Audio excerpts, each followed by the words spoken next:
اگر آپ کو ایجنسیوں نے ٹریپ کیا ہے تو فوج تو آپ کو نہیں بخشنے کو تیار اس معاملے میں. تو میر صاحب یہ بھی ویسے جس اگر یہ ٹریپ والی بات بھی درست ہو نہیں، یہ عمران خان کا ان لوگوں کا نظریہ ہے، لیکن ٹریپ والی بات کیسے ہے یار؟ ان کے نام سامنے آتی ہیں، ان کی شکلیں سامنے ہیں، ان کی تصویریں سامنے ہیں، ان کے بیانات سامنے ہیں. میں بہت احترام کرتا ہوں یاسمین راشد کا. یاسمین راشد بار بار کہہ رہی ہیں کہ چلو وہاں. جی، اور وہ ایک ان کے ٹکٹ ہولڈر بھی ہیں، عباد الرحمان صاحب شاید ان کا نام ہے. ان کی بھی ویڈیوز بھی ہیں، آڈیو میسیجز بھی ہیں، جس میں وہ لوگوں کو کیا بتا رہے ہیں یہ بات کہ ہم نے وہاں جانا ہے. اور جو عینی شاہدین ہیں، جو لوگ وہاں موجود تھے، میری بہت سارے رپورٹرز جو تھے مختلف چینل سے ان سے بات کی، تو انہوں نے کہا کہ جو پہلا لبرٹی مارکیٹ کے اندر اکٹھ ہوا تھا، یا وہاں پہ لوگ یوزلی وہیں پہ اکٹھے ہوتے ہیں، تو وہاں پہ عباد الرحمان صاحب اور دیگر جو پی ٹی آئی کے رہنما تھے، یہ لوگوں کو اکساتے رہے اور بھڑکاتے رہے کہ یہاں رہنے سے کیا ہوگا، چلیں وہاں چل کے حملہ کرتے ہیں. اور پھر ساتھ یہ لیڈرشپ جو میجر ہے یہ بھی آ گئی. بات یہ ہے کہ وہ فوج کنونس ہے کہ سارا کچھ پلان طریقے سے ہوا ہے. ان کے پاس ثبوت. جی میں بالکل، ان کے پاس آڈیو، ان کے پاس اس کے جو پبلک میں آیا ہے اس سے شاید بہت زیادہ انکریمنیٹنگ ایویڈنس ان کے پاس ہے. جیو فینسی کہتے ہیں، وہ بھی انہوں نے کر کے دیکھ لیے کہ کون کون کہاں شامل تھا، منصوبہ کب بنا ہوا. اور ظاہر ہے کہ اس ساری وجہ سے عمران کے اپنے بیانات ہیں. اس نے نکلنے کے بعد کہا ہے کب پکڑو گے تو پھر یہی ہوگا. اور بھائی پھر یہی ہوگا. ساتھ کہتے ہیں مجھے نہیں پتا کیا ہوا، میں تو قید میں تھا. اور ساتھ آپ کی گفتگو بھی سب کے ساتھ آ رہی ہیں. آپ کو کیسے نہیں پتا؟ آپ کی تو آپ یہ اعظم سواتی کو فون کر رہے ہیں. اعظم سواتی پتا کون ہے؟ نہیں، وہ اعظم سواتی نہیں ہے. لیک کیا اس نے خواجہ آصف نے کہ یہ خاتون ہے.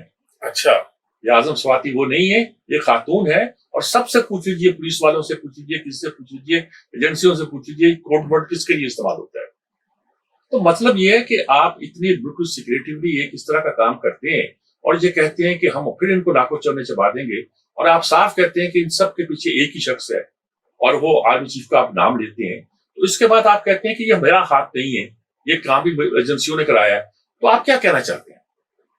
دیکھیے، آپ وہ فواد چودھری دیکھیں نا، ایک طرف تو میرا کپتان، میرا لیڈر ہے وغیرہ وغیرہ، ایک طرف جس طرح بھاگ کے بیچارہ واپس گیا ہے، مجھے اس پہ ترس بھی آ رہا تھا. ہمارا پرانا جاننے والا ہے، تو کس طرح وہ ہانپتا کامتا واپس، گرفتاری سے ڈر بھی رکھتا ہے انہیں.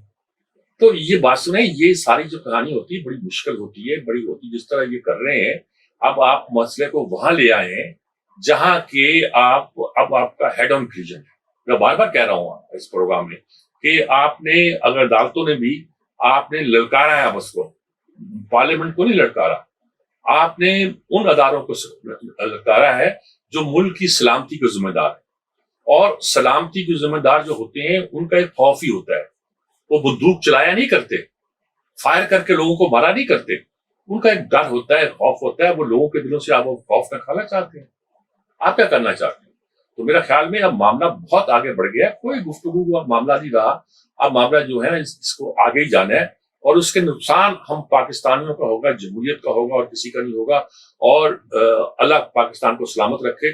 پاکستان کے مسائل تو حل ہو جائیں گے، لیکن اس کے نتیجے کے طور پر، اس سارے ایپیسوڈ کے نتیجے کے طور پر ہم جہاں پہنچے ہیں، بلکہ میں کہتا ہوں جسے پروجیکٹ عمران کہتے ہیں، یہ 17 سے جو شروع ہوا ہے، اس کے نتیجے میں، بلکہ 14 سے شروع ہوا ہے، اس کے نتیجے کے طور پر کیا کچھ ہوا، کیا کچھ نہیں ہوا. آپ نے سب کچھ نظر انداز کیا، آپ نے پھر ساتھ دیا. اب اگر آپ مزید ہر چیز کو نظر، عمران کا نہیں میں کہتا، یہ سب کچھ جو ہو رہا ہے ان سب کو پکڑو بھائی. انہوں نے کہا جی وہ وہاں جی ایچ کیو میں داخل ہوئے تھے، تو انہوں نے کہا کہ آگے سے ایک جج نے کہا انہوں نے کہا اگر چھوڑ کیوں دیا؟ انہوں نے کوئی بھی داخل ہو آپ اس ٹیریٹری میں تو حملہ ہے. مطلب کہ آپ اسے شوٹ کر سکتے تھے، کوئی ہیومن رائٹس کا مسئلہ نہیں آتا. نہیں، لیکن میرے صاحب یہی بات ہے نا کہ میں یہی بات کہہ رہا ہوں کہ ان کی جو سینٹرل لیڈرشپ ہے، جو سیکنڈ ایئر لیڈرشپ ہے، including Imran Khan top leadership, یہ اس قسم کی باتیں کرتی ہے. عمران پہلے کسی کی سنتا ہے جو اب ان کو رہا کر دو تو سنے گا. کسی کو تو ان کو دینا چاہیے. کسی کی سنتا ہے؟ شاہ محمود کسی کی سنتا ہے؟ اسد عمر کی سنتا ہے؟